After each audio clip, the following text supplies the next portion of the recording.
Welcome to Project Vanguard Podcast, home of the community of veterans in energy, where we explore the journeys of veterans leading in energy. We're building American energy dominance through an all-the-above approach, where energy security is national security. And our mission is to double the number of veterans working in the energy industry. I'm your host, Kevin Doffing. Today, I'm talking with Jim Sardonia.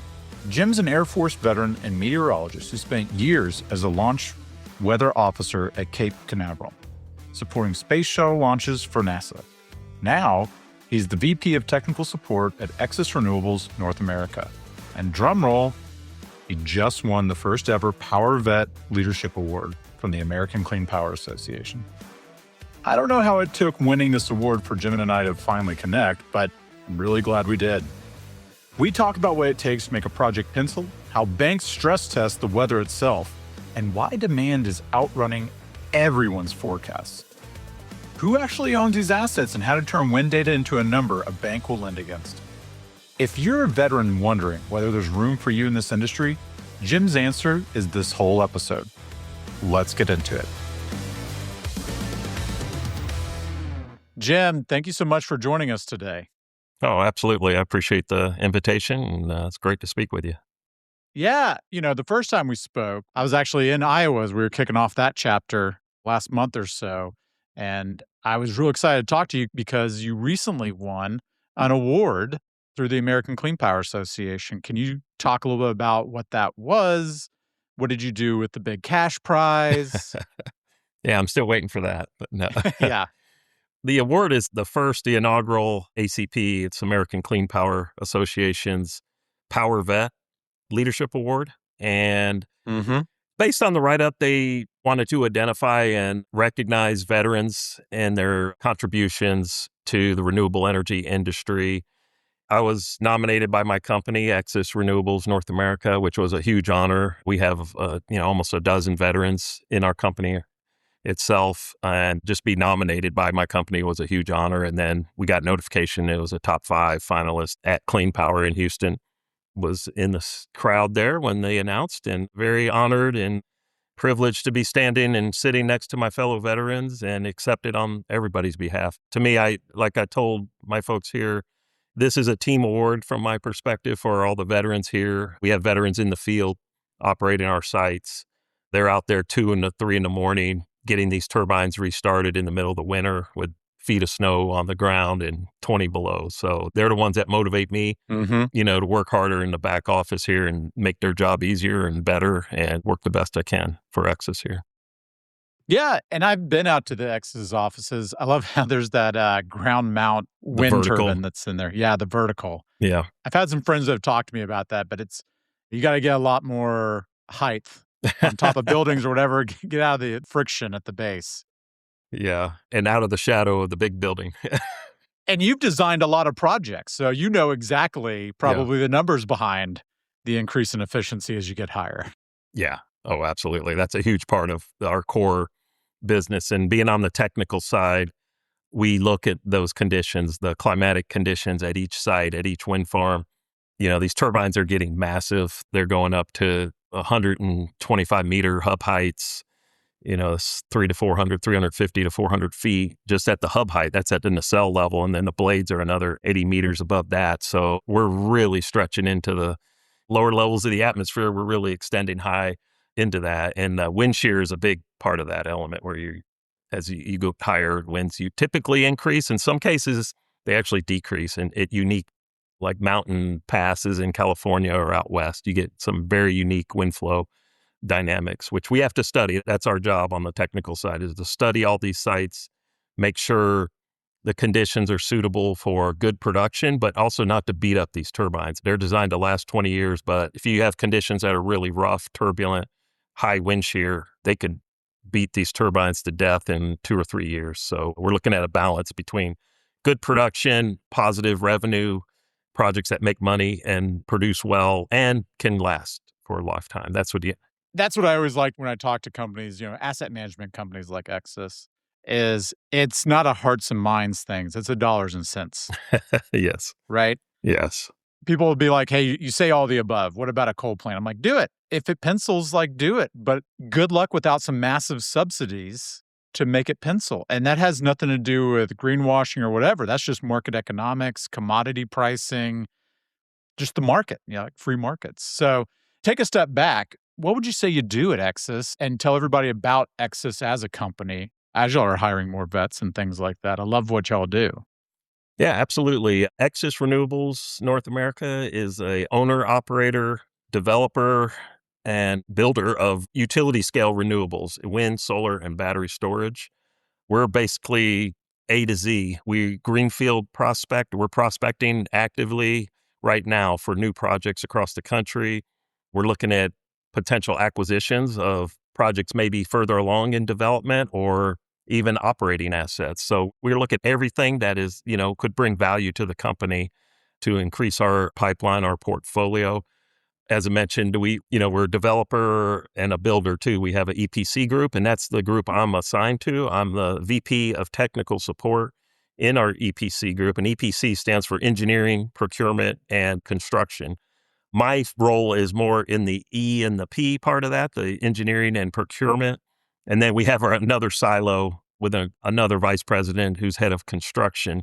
Once the project is developed and designed and we have signed contracts to procure wind turbines or solar modules, then it shifts over to our active construction group. We have very experienced folks in our construction team that have built gigawatts, multiple gigawatts of projects throughout the country and even in other countries, Canada, North America. And my role on the technical side, so when we're looking at a project, we need to evaluate that project. It usually starts out with just a polygon on a map. And from our development team, we'll say, hey, what can we do with this land? We have to look at it from a geospatial perspective. We have a GIS team, GIS personnel on my team.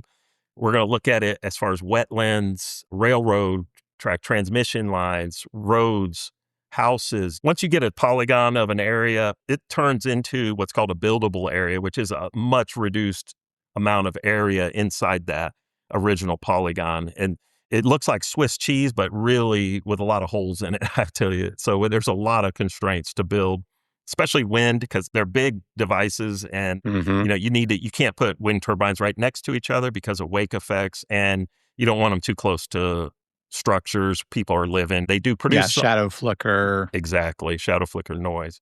Solar's a little different animal, but it's very similar. Instead of, little isolated wind turbines, you have just a flat area. The constraints may be a little different. It's a very different process of construction. That land basically underneath it, there may be some great flat prime farmland, but that may not be a great piece of land for solar because you're taking away the ability to do all that good farming for 20 years. Yeah, but also at the same time, especially as you're keeping it in your family, you've now rested the land.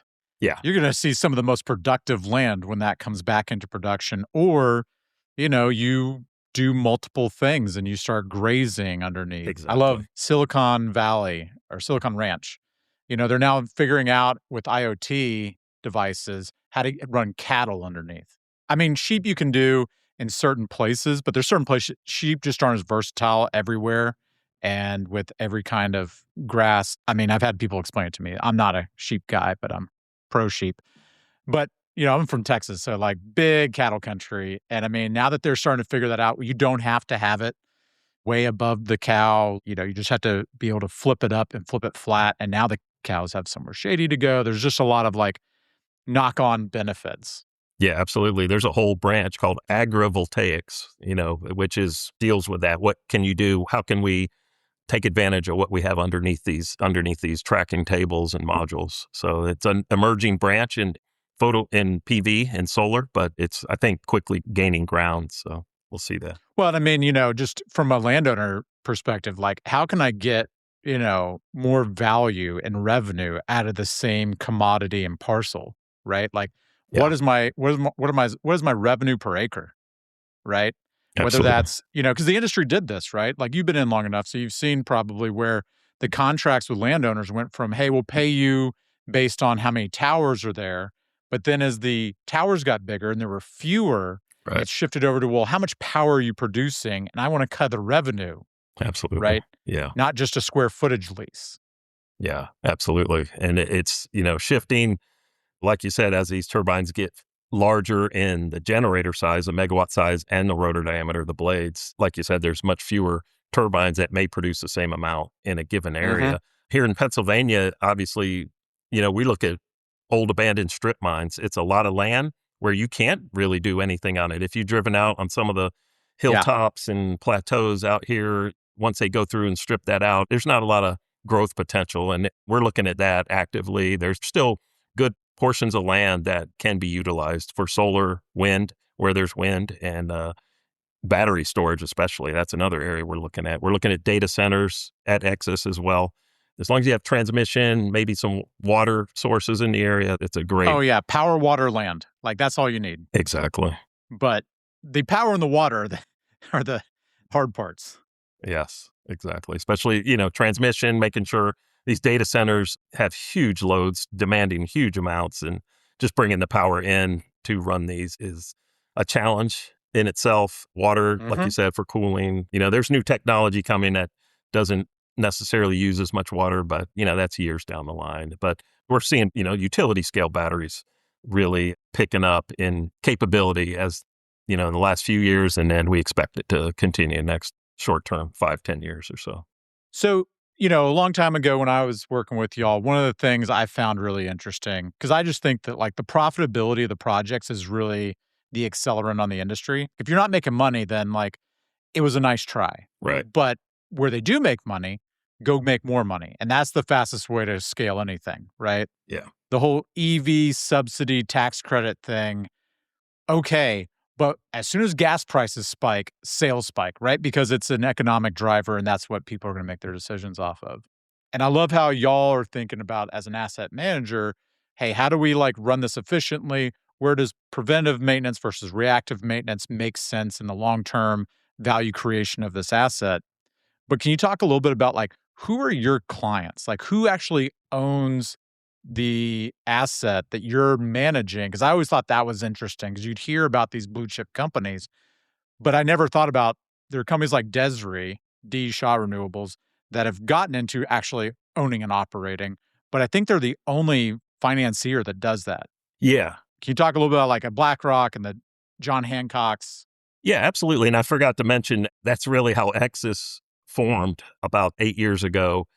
There was a legacy company called Everpower Wind Holdings, which is pretty close to a lot of us. A lot of us worked at Everpower. Our CEO at Everpower is our CEO here at Exus, Jim Spencer.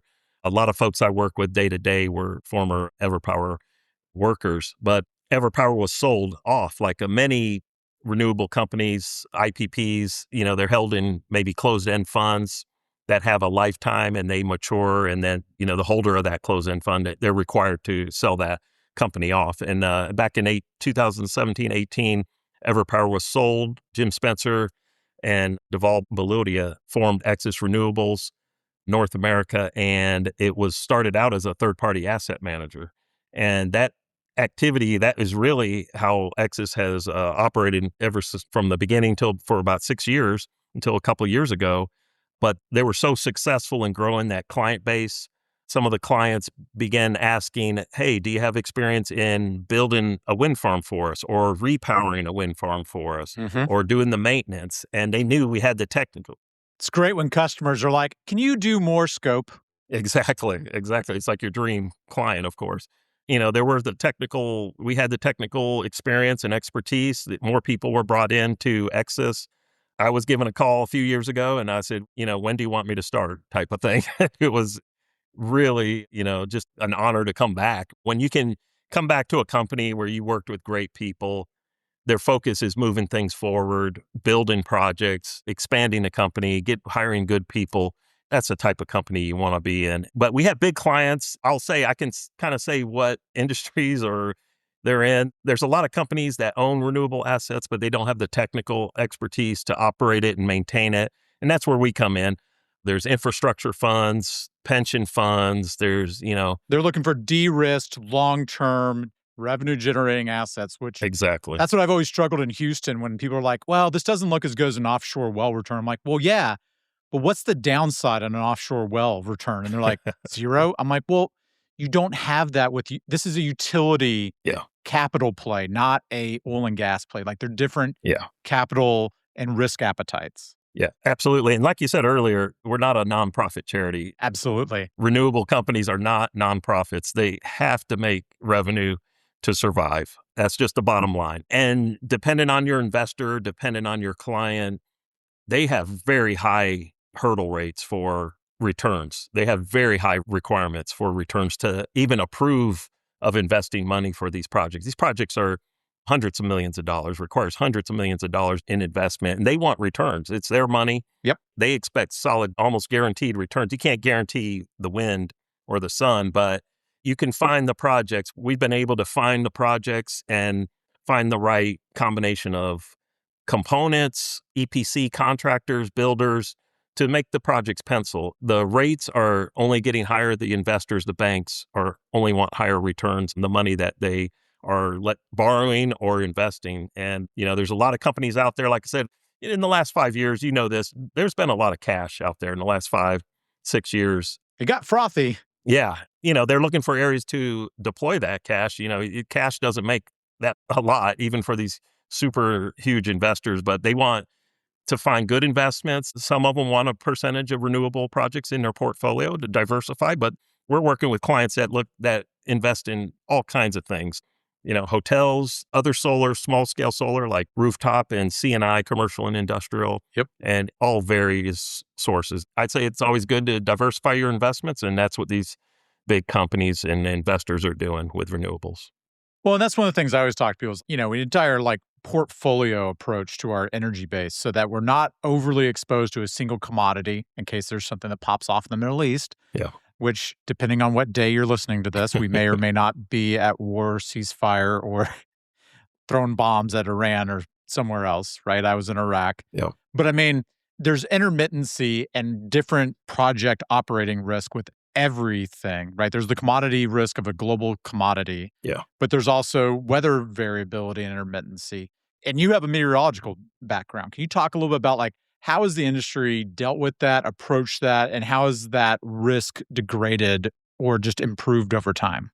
Well, that's a great question, and it's a really big part of our process in determining, basically when we get a piece of land, we have a financial modeling team. They want to know how much is it going to produce? Mm-hmm. How big can it be? How many megawatts can we deploy here? Assuming all the constraints and everything else. And what the variability is going to be. What is the uncertainty? Uncertainty is a key part of the energy yield assessment evaluation. There's uncertainty for wind, for example, you may have deployed met towers. You have to deploy some kind of measuring device to see what the winds are on site. Met tower being meteorological tower with... I'll get there eventually. Oh, yeah. Anemometers, wind vanes, temperature sensors. You're characterizing the site right with data on site because there may be an airport, 20 miles away, but that has weather data from 2 meters, 3 meters off the ground, but 25 miles away, not going to be at all representative of a site on the ridgeline in Pennsylvania, 30 miles to its east or something like that. So we need data on wind, especially. It's much more variable with wind. If you have to have data collection at the site.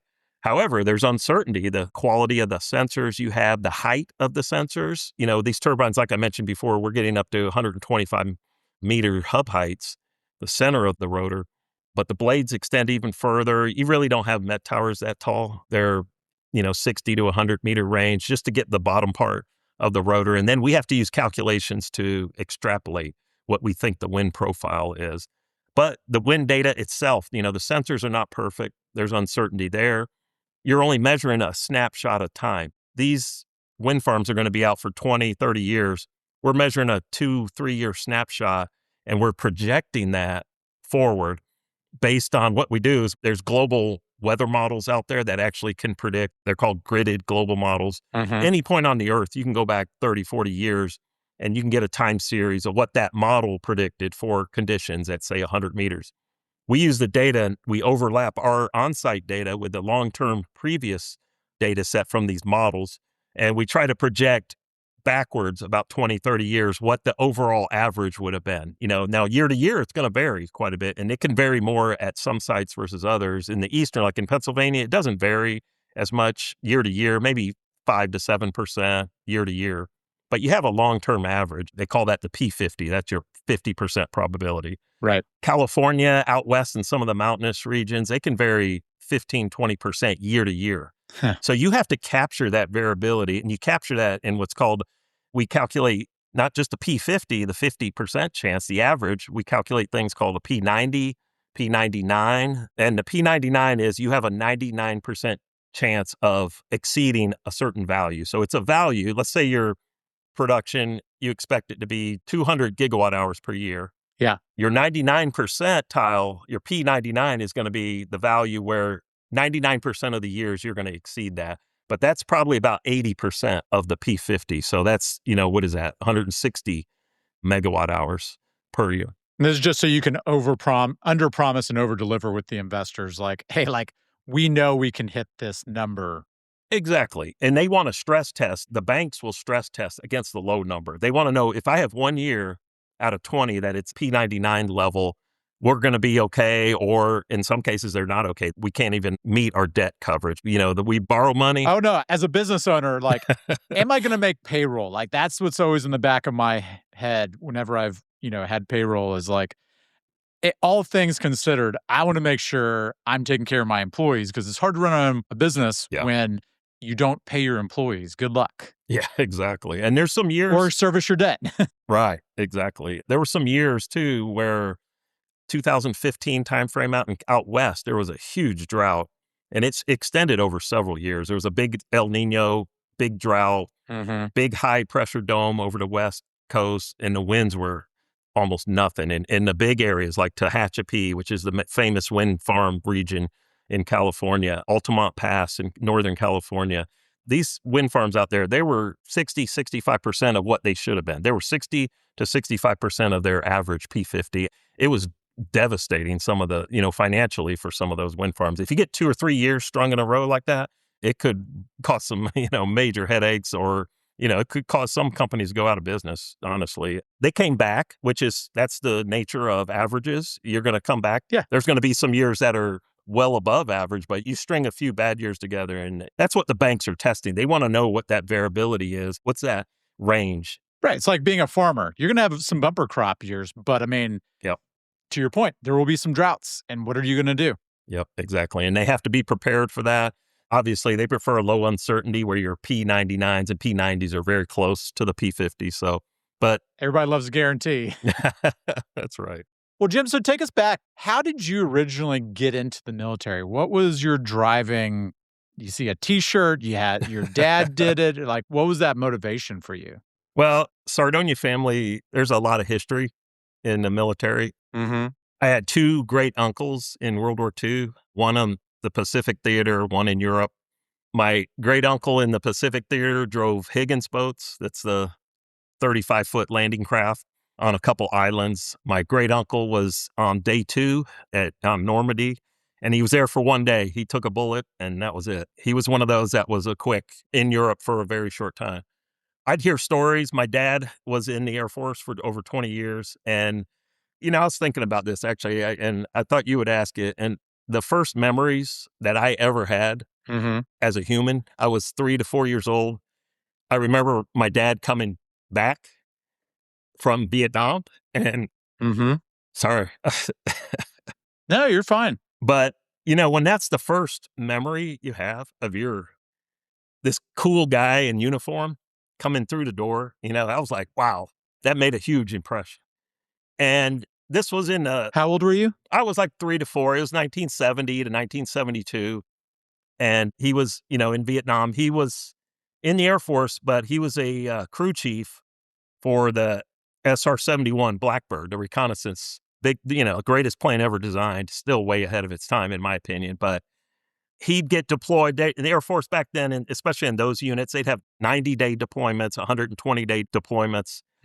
He'd go to Laos, Thailand, and Guam. The thing I remember was he'd come back, he'd bring us gifts. I still have gifts from Japan, little things. It was just cool. So the first memory I have, really, I was 5th child of 6, was him coming through the door. It was great. You can imagine, your dad coming back and we're a family of 8 at that time. So it was a big event. And then, this was during the Apollo era too. So I actually remember the last 2 moon missions, watching that on TV in 1972. So I'd say those two things had the biggest impact on me. As far as from then on, I was like, I'm going to join the military. I really wanted to be in the Air Force, but I was open to really anything, to be honest with you. And I interviewed with the Navy at one point. They wanted me to be in a nuclear submarine, but I was like, nah, let me talk to the Air Force and see what they had. Went to school. I went to a small school originally, Valdosta State College, and joined the ROTC program there, and then got my commission 4 years later when I graduated, and, went from there. And they gave me 2 choices in assignments. First one was a missile launch officer in South Dakota, or go back to school and go to Florida State for my meteorology degree. And I chose the meteorology degree. So it wasn't a hard choice for me. Nice. I love that. But then you weren't done doing some of that. So when you got out, what were you doing? I feel like there was a 3-letter acronym that you followed up with. Well, when I got out, I was on active duty. Or 4. Yeah. I was on active duty for 7 years, and my last assignment was at Cape Canaveral Air Force Station in Florida. And the Air Force provides all the meteorological support, all the weather support for the launches for NASA at Kennedy Space Center, which is just north of Cape Canaveral, and the Air Force for all the unmanned launches that the Air Force does out there.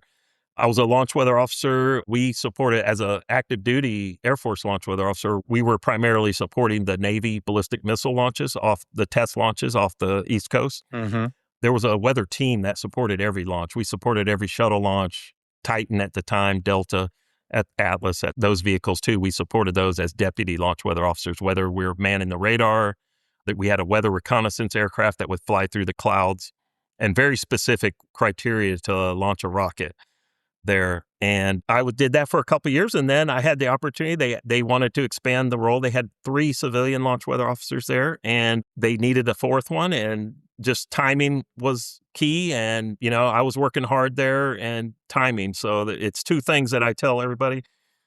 Timing is always key to what you do, or how opportunities may come your way. And if you work hard, that just aligns. If the timing aligns and you worked hard, those opportunities may pop up for you. So they offered me to work as a civilian. So I separated and worked for both the Air Force and NASA, and went on for another 6 years, supporting over 137 launches, 22 space shuttle launches.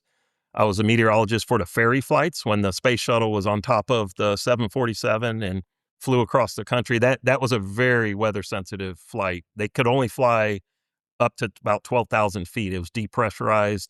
The space shuttle it could fly into space and through a launch process, but it was very sensitive once everything was turned off and once it was on the ground. And if you flew across the country, you could not fly through a cloud. It would actually pit the tiles and cause damage. So we had to keyhole our way through clouds and storms across the country. They had refueling stop halfway through. So very weather sensitive operation there. Wow. It was a fun ones to be a part of.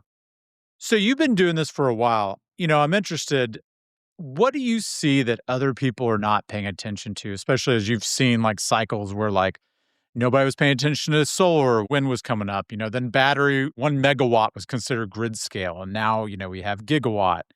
I'm really interested in new financial vehicles that actually are made for, monetizing battery storage, because battery storage is a Swiss Army knife and it kind of fills in on things. But I don't feel like there's a full turnkey monetization, financial vehicle that's bespoke for energy storage yet. What are you looking at that you don't feel like people are paying attention to enough yet? Well, and I'd say the last 3 to 4 years, the thing that nobody was really anticipating or looking at was this massive demand growth in data centers. That been in renewables 18 years. Nobody was predicting what we're seeing right now as far as the expansion of data centers, the massive growth in these. They're popping up everywhere. I was in New Mexico a month ago. They're building data centers in parts of the desert where nothing should be. There's barely any plant. Easy permitting. Yeah, exactly. There's barely any plant life in these places, but it's good land, easy land, and they're building them there. The load growth, or the growth in Virginia and even Pennsylvania now, nobody anticipated or was forecasting this kind of demand for power. We're seeing it. I think we're putting a strain on the system right now. We're seeing localized pricing that's being filtered down to homeowners and businesses. And, you're seeing rates, going through the roof in some areas. I think we're playing catch up. We may be playing a lot of catch up to try to counter that. Mm-hmm. One big project in New Mexico, the SunZia project, which I know a lot of folks at Pattern Energy, that is a massive undertaking. But that's the kind of things we need to address. If we're going to continue to build these massive data centers with this incredible amount of load and demand, then we need to big infrastructure projects like that. We need big grid interconnection. Challenges have always been the biggest challenge, even, since I started 15 to 18 years ago. It's always been interconnection. And that's a long time of that being the same problem. But we're continuously playing catch up, it feels like to me, with the growth that we're seeing across the country. Yeah. And I mean, going back to what you said earlier, why are veterans at Exus? And I think it applies everywhere else. Like, there's such a need because this is not something where you can get by on vibes, right? Like, your project is successful or not. Like, there's no arguing, did it produce power? Did you make money? It's brass tacks, right? And I think that it fits well with the military culture of operational excellence, risk mitigation, not risk aversion, and, just getting things done. Right. Where have you seen Exus, where have y'all been able to bring that in so that you are attracting like the best of the best in the veteran community to come in to that? It applies across the industry, but how is your company trying to set itself apart on that? I think we have a good balance between very experienced and highly skilled, proven leaders in the industry into our fold here, and then using everybody to mentor new people. We have an active mentoring program. We have a great intern program every year. We've hired interns from every year class that we've had. We try to build the younger crew that we have, but just the fact that I think we're very focused and targeted on who we hire that have a lot of experience. And on the operational side, that's where veterans fit great. On the safety side, as you know, everything in the military is built on safety and protecting our resources and our troops. And there's great fits in certain areas, I'd say maintenance, operations, safety. So it's a combination of that. We have our sites itself. Most of our site managers are veterans.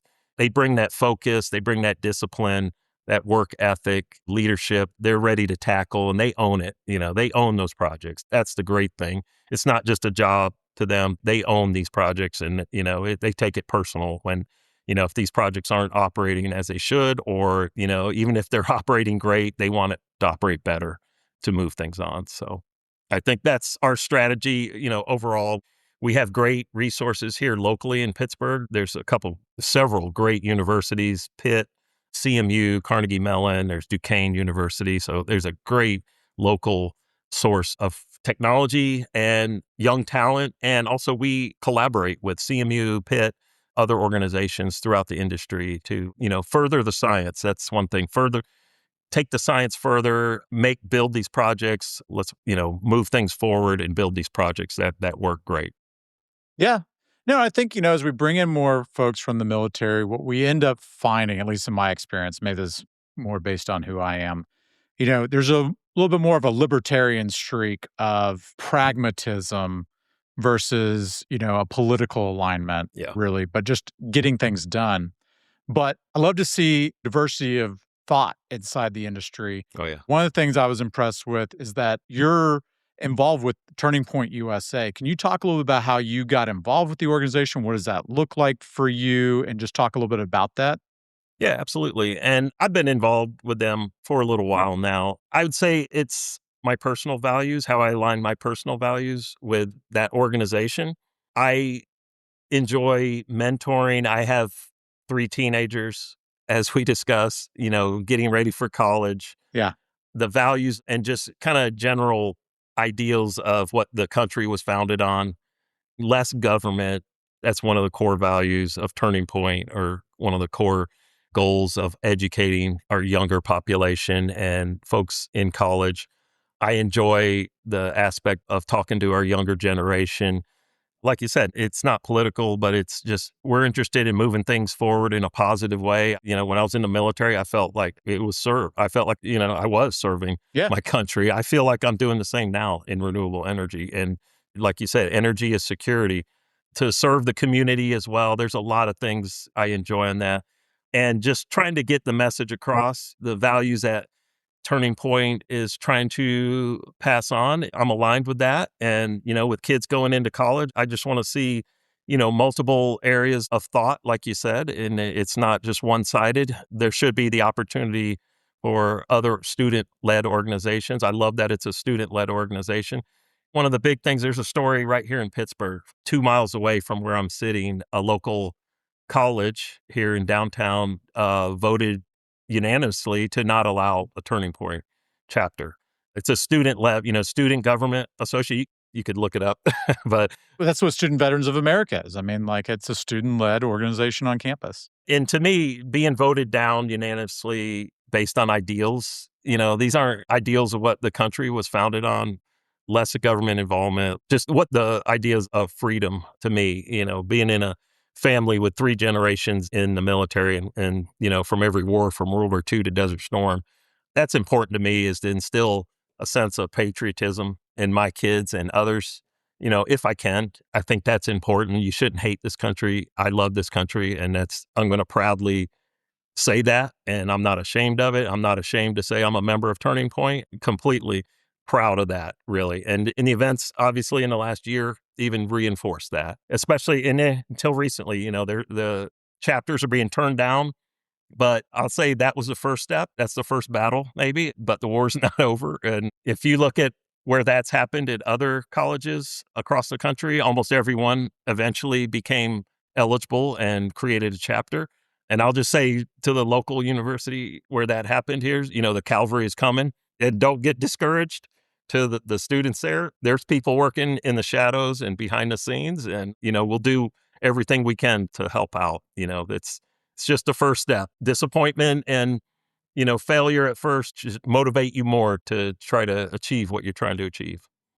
Yeah, I love that. I mean, like, listen, we do a ton of energy advocacy. I'm not getting into a left or right thing. I'm just trying to advocate for vet jobs, all the above, energy security. But I mean, like, I got to talk to people about how to show up and speak up.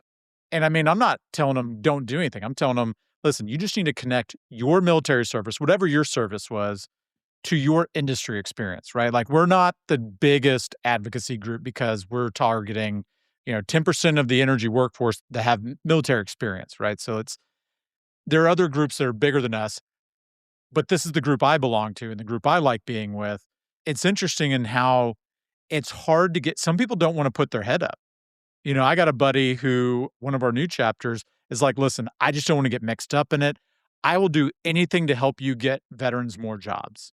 I am all in on that aspect. I believe everything we're talking about, but that's the only thing I really want to get involved in because I just feel like it's so hot out there that I don't want to do it. And I'm like, man, but that's how we bring the temperature down, is just, I keep having to go back and forth with other energy advocates. They're like, what's your key talking point? I'm like, being a good dude or gal. Like, just being somebody and talking to somebody. When we've had to defeat like misinformation on solar panels, one of my guys is at an American Legion having a beer, and someone's like, I hear that, when the water runs off it when it rains, it causes cancer. And my guy didn't launch into like a 12-point thing and pull up a PowerPoint or cite a research paper. He's like, actually, nah, that's not true.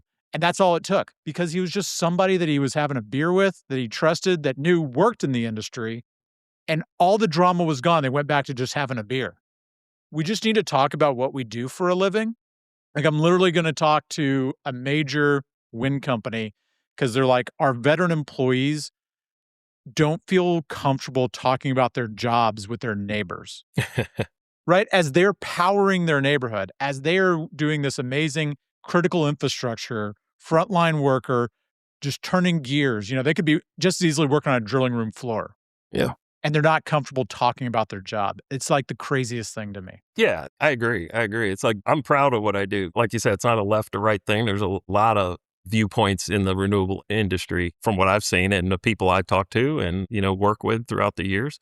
you do get stereotyped if you say, oh, I work in wind power or renewable. It's like, oh, well, you kill bats or birds or whatever. But when you explain, this is how we work with that. And there's some legitimate concerns for both, wind and solar. Like I wouldn't want a turbine 100, 200 feet away from my house with shadow flicker Right. going. If you see videos of that online or I whatever. don't want to pump jack my backyard, but I'm fine having it on my property. Yeah, exactly. You know what I mean? Like, yeah, there's everything in moderation. right. Exactly. And you mentioned standing up and being proud or just being assertive. That's one of the things that I've seen. I've seen some veterans come in and they're maybe a little better word shy or afraid of standing up and speaking out or speaking up. And I said, just if there's something where you can make an improvement, it's the companies I've worked with, they are looking to move the company forward. If it's an idea, if it's a change in a process that makes things more efficient, brings in more revenue, just gets a project done as you're going through that development stages. I've seen 10 times more projects die in the development stage because they just don't pencil. But, Yeah. There's a few that comes through. And if you can find a way to get those through, be willing to stand up. And that's the kind of leadership I think a lot of companies are looking for, just people that will own their process or their function, their job function, their project they're working on, and just trying to push things forward. To me, it's not a job. We're trying to put something in the ground that's going to be there for 30 years. My kids will see these layouts in these projects that I've worked on. And, that's something I want for them to see.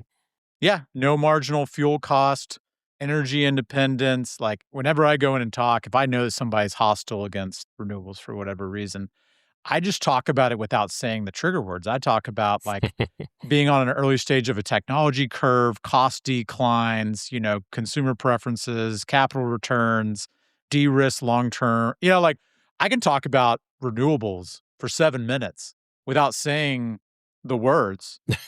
Yeah.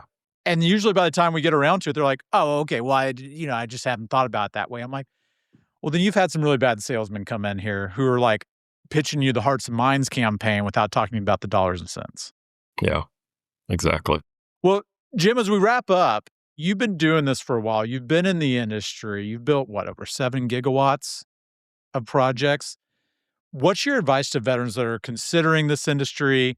I think that almost a third of the folks that listen to this, if not more, are active duty service members that are exploring this industry. Either they're really want to get into it and they're trying to figure out how, or they're just kind of dipping their toe and looking at it.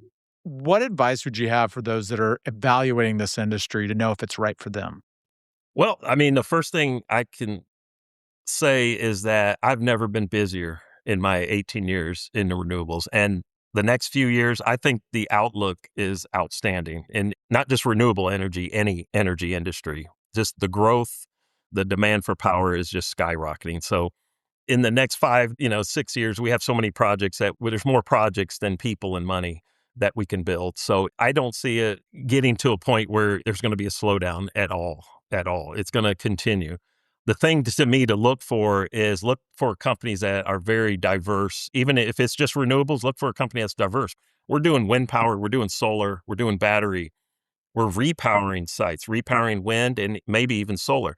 We're looking at data center power for data centers at certain areas. So if, I'd be a little less confident if there was companies just focused on one small area. Yeah. We've seen a few companies go out in the last few years, but because of that, they were a little siloed into one area. And, if one tariff hits, then it's devastating. So there's a lot of old wind farms out there that need to be repowered, that are being repowered. That's one great diversified area that we're working on. So to me, those type of areas or those type of companies that have the diversification, kind of figure out what you want to do. You want to be in the office, you want to be out in the field. There's great operations. I see so many positions for operations managers and just people in the field, construction workers. There's tons of activity, especially on the solar side. Solar requires a lot more people, a lot more numbers in people during the construction phase. Wind requires fewer people, but more highly skilled, like these crane operators that, only a few dozen can operate those. There's certain areas in solar. There's a great, I don't know if I can promote a website, but it's called getintoenergy.jobs, getintoenergy.jobs. If you put your MOS in there, they will link your MOS to jobs that are available out there. So it's a great, oh, that's great. We've had them on the podcast. So that's the Troops to Energy Jobs program underneath the Center for Energy Workforce Development. And John does coaching. It's free coaching for any veteran that wants to get involved. You can go find that episode where we just talk about John and how he's helping veterans through CEWD and the Troops to Energy Jobs do that. But get into energy.org, I think, website is a great platform where they have jobs, they have the MOS trainer and everything like that. Yeah, no, I mean, one of the things we often get asked is like, hey, could you do this? Could you be a placement group? Could you be a recruiting? And I'm like, so many people are already doing that.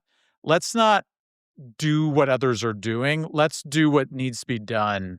And that's where we do the community and the advocacy work, because that's the stuff that other people are not doing in our space that I'm excited to do.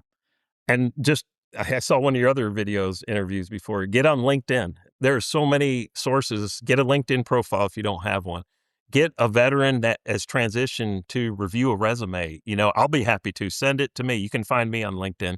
I'll be happy to help review. I've reviewed so many resumes from veterans, and hopefully some of the things I've recommended help. Search out the leaders in renewable energy, which is funny. I typed in veterans or leaders in renewable energy that are veterans, and your name popped up. You're the first one that popped up. If you type that in Google, you'll see your name and things like that. That's unfortunate for everybody that finds me. Well, But, and I mean, that's the point of why we have that Slack community. So like, if you're listening to this and you do want to find some people, you can do that. But also you just go to projectvanguard.org. You can join and you'll get invited to our Slack community. We have a private Slack community with over 500 veterans that work in this industry. Introduce yourself.